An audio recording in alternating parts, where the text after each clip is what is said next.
Welcome guys, tatalakayin natin tungkol sa defrosting ng dalawang model ng Dixel na ito. Ito ay 06CX, ito ay XR70CX. Ang set point nitong nasa kaliwa natin is pang freezer, -21. Samantala ang set point nito is pang chiller, which is 1 degree Celsius. Ang P2P dito, P2 naman dito, dahil mas lowest variant ito. Ito ay 3-digit codes, 2-digit codes. Ito ay yung P2 nito is naka-N. So disable ang ating evaporator sensor. Ito yon, disable. Ito naman naka-enable ang P2P niya. Same code yun. So ito naman naka-enable ito. Ito yung evaporator sensor natin. Ngayon, subukan natin yung manual defrost by pressing the defrost symbol here. Long press lang yan. Okay, nag-defrost siya kahit nasa 22 degrees Celsius yung kanyang temperatura dahil ito ay chiller. Try naman natin dito sa chiller setting na 70CX ang model. Ayan guys, so nilolong press natin yung kanyang defrost symbol icon, ayaw, and then lagyan natin ng ice. I-reset ko lang sila dahil naka-defrost ito. Ngayon, palamigin na natin yung ating mga sensor. Ayan. So, pinapalamig ko na yan. Pwede ko na rin palamigin ito. Dalawang sensor niya.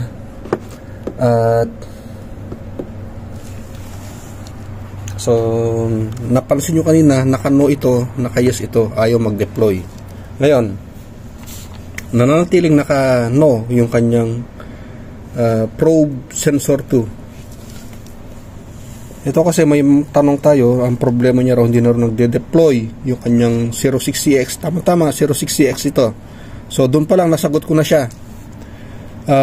Ang gawin mo, disable mo lang yung P2 nito. Once na in-engage mo yung force defrost dito, magde-defrost yan. Basta walang issue ang iyong control, magde-defrost.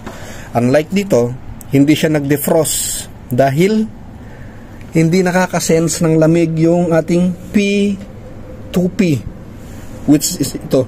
Hindi siya nakaka-detect, at napansin nyo, nung lumubog na ito sa ice, so nakasense na siya ng lamig. Napapansin nyo na nag-engage na yung ating evaporator fan. So dalawa ang sinesense ng ating evaporator sensor. Hindi lang defrosting, kasama ang fan motor. So kailangan ito kailangan. Samantala dito kanina, parehas naka-engage yan. Kasi naka-disable ang ating evaporator sensor. Naka-P2, yung P2 natin naka-no.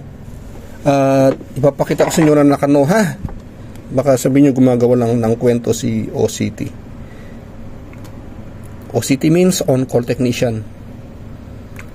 Another set button and R-down button for 7 seconds to enter the hidden parameter. Ang dami pa rin din nakakaintindi nito.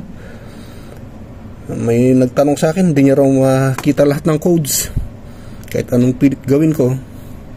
Ito yon, P2, kasi 2 digits lang ito Dito P2P, preset, ayan, nakano Then dito ipapakita ko rin, preset and arrow down button for 3 seconds. Ito, pag pinasok mo to, selected lang ang menu na nandito. Para mapasok mo lahat ng codes, enter mo ulit yung set button and arrow down button for 7 seconds. At nasa hidden na tayo. Ngayon, scroll natin. Ito yung sinasabi ko, P2P dito. Preset. Ayan, naka-Y. So, dito pala makikita nyo yung intervention ng ating probe sensor 2 to kapag naka-disable, yung fan, evaporator fan, mag-i-engage ka agad. Huwag kayong marunong pa sa akin. Nagagalit ako, meron isa nag-comment sa YouTube. Di ko na nireplyan. Marunong pa kasi sa akin. Sumasakit yung ulo ko, yung point na naninisi kayo. Tingnan nyo yung sarili nyo kung sino kayo. Ha? Naiinis ako. Pinayuhan na kayo. Alam nyo ba na nag-i-spare ako ng load at saka time. Sinisingit ko kayo, busy ako. Tapos sisisihin nyo ako sa katangahan nyo. Marunong pa kayo sa akin. Ngayon sinasagot pa rin kita. Ikaw ang pinapatukuyan ko dito sa video na ito. Makinig kang mabuti. At salamat sa'yo. Pero naiinis ako sa'yo. I just want to be frank. Ngayon, nakita nyo yung difference ng naka-Y at naka-no ang ating P, 2P, P2P. Yan. Ngayon, subukan na nating i-manual defrost dahil nakasense na siya ng lamig. 3 na rito, 2.1 na rito. Subukan natin guys kung kaya niya ha, i-manual defrost natin.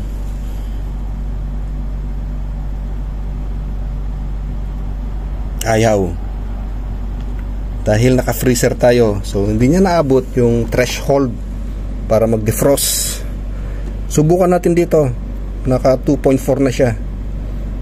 I-manual defrost natin siya.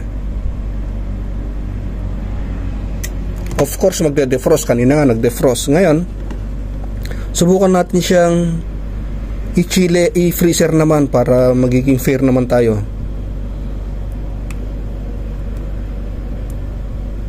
Gawin natin siyang freezer. Okay, hindi ko magalaw. Pag di nagagalaw yan, ito lang pindutin natin. Balik tayo sa pasukin natin. Yan ang intervention ng ating LS saka US. Kaya hindi natin nagagalaw yan. Yan ang function ng LS saka US. Hindi nyo easily ma-change yung set point. LS, preset. Dagdagan natin yan. Nakalock kayo dyan kanina. So, dagdagan natin siya. Gawin siyang -21 din.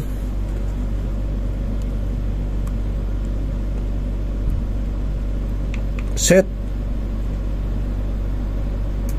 US. Baguhin natin. Actually, kahit di natin baguhin to, pero babaguhin natin. For the sake nung ngayon lang nakakapanood. See? Hindi ko na mabago. Kasi yung set point natin naka 1. So anong gagawin natin? Alis lang tayo dito by pressing set button and up button. Babalik tayo sa display. Ayaw. Yun, bumalik na. Then i-press natin yung set button. Ayaw. Again, for 3 seconds press niyo siya for 3 seconds. Ayan, pag nagbi-blink na yan, pwede nyo nang palitan. So, gawin nyo ng -21 ang inyong set point para magalaw nyo na rin yung US. Yan. So, pasukan uli natin. Press set button and R down button for 3 seconds. Another set button and R down button for 7 seconds. Para sa hidden menu, nandito lahat yung codes. English nga pala nung tanong dito. English speaking people. Okay, we're going to set this and we're going to activate the sensor for the evaporator and preset. Ngayon parehas na tayo ha. Parehas na tayong naka-freezer. Bubugulin natin yan dahil lumitaw.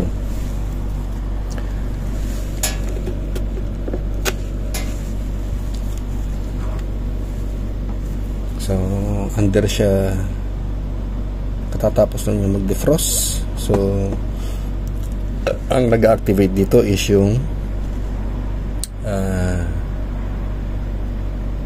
dripping time. Anyway, i-reset na lang natin ulit.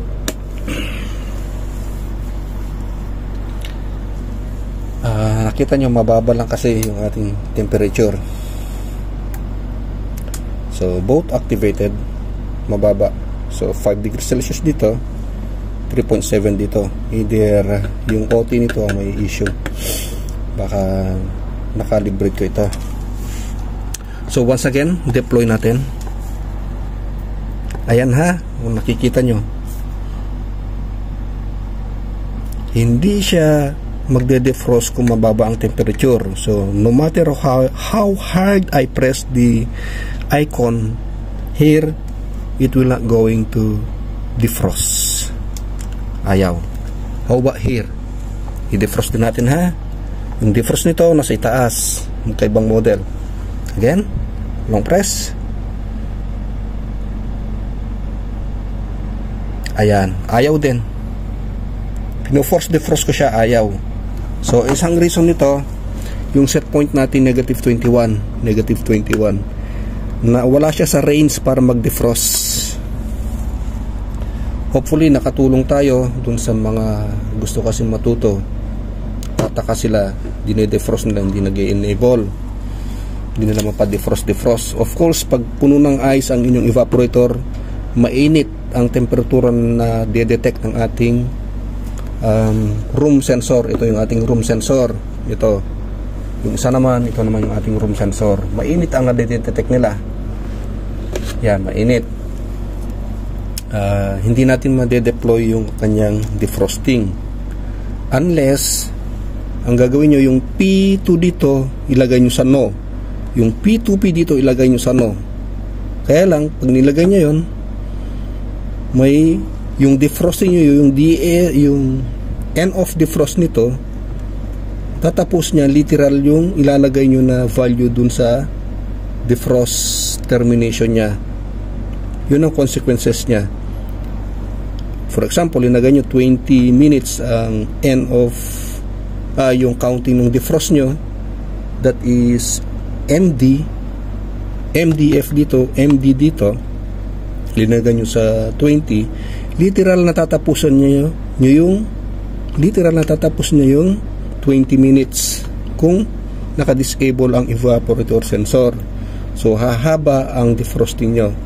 Unlike naka-enable ang P2 dito, P2P dito, naka-enable, naka-Y siya, yung ating defrost termination, ikakat niya just in case na nakatrace na ng init itong ating evaporator. Pag nakatrace na ng init yan, hindi niya tatapusin yung MDF value natin. Kahit ilagay nyo pa sa 40 minutes yun, hindi niya tatapusin dahil sa intervention nito. Matitrace niya na mainit na yung ating heater, electrical heater na nakakabit sa ating evaporator. Ito yon. Pag nag-glow ito, uminit ito, masesense ng ating evaporator sensor. Ito, masesense niya, ikakat na niya yung ating defrosting. So yun ang purpose nun. Sana nakatulong tayo. Pasensya na ha kung hindi kita nire-replyan. May kasamang CC kasi yung ano mo, yung tinatanong mo. Huwag ka kasi marunong pa sa akin. Pag marunong ka sa akin, hindi na kita re-replyan, maniwala ka sa akin. Anyway, yung mga tutorial ko is available sa Dixel. Na Dixel pa lang 100 plus na ang tutorial natin. Panoorin mo lang yun, maging expert ka. Ako, I never claim na expert ako. So until now, newbies pa rin ang claim ko para sa aking sarili. Thanks for watching everyone. Thank you and mabuhay.